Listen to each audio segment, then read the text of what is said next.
Orang Nusantara itu cerdas, dia bisa memilih hidupnya dalam alam lingkungannya tanpa melakukan perusakan dalam sepanjang sejarahnya.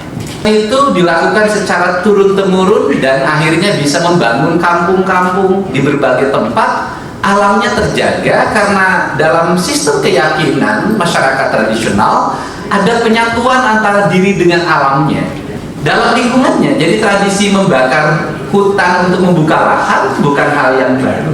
Ada kearifan yang dia kelola karena dalam dirinya tidak ada keserakahan, hanya menanam beras, menanam tanaman-tanaman untuk kepentingan dikonsumsi dalam waktu jangka pendek, kemudian bergeser lagi, dan kembalinya hutannya sudah kembali menjadi belantara.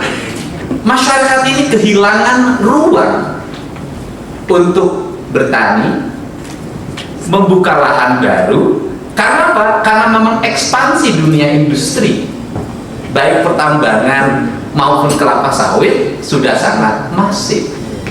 Masyarakat yang kuat dengan ketahanan alam dan budayanya menjadi masyarakat yang meminta dan dukungan dan bantuan negara, dan seringkali kita negara bersikap seolah-olah kita membantu mereka, padahal secara sistemik kita sudah menghilangkan kesejahteraan mereka. Mereka tersingkir karena aspek administrasi yang mengarahkan mereka. Padahal secara personal maupun secara komunal masyarakat, mereka adalah pemilik hak utama, pewaris Nusantara yang sebenarnya.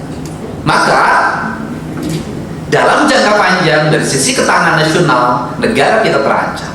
Karena sisi-sisi budaya yang menjadi piranti pertahanan ketahanan dalam setiap sudut kenegaraan itu hilang pada lingkungan, dan hilangnya perilaku budaya masyarakat. Masuklah konsumerisme, mereka berubah hidupnya, bergaya perkotaan, masuk dalam dunia industri yang pada akhirnya mereka terlantar di kampungnya sendiri. Karena kita sebagai penyelenggara negara telat apa? Ekspansi lebih dulu dibanding dengan ketahanan dan perubahan berpikir masyarakat. Telat dalam mempersiapkan sumber daya.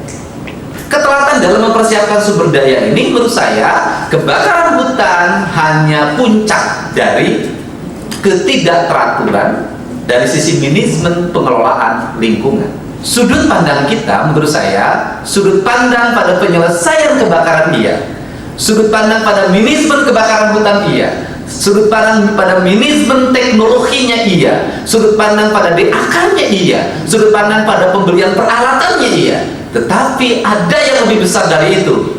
Mari kita kembali pada penataan kearifan kita dalam memahami alam dan lingkungan, bahwa alam adalah diri kita sendiri dan kita adalah alam itu sendiri.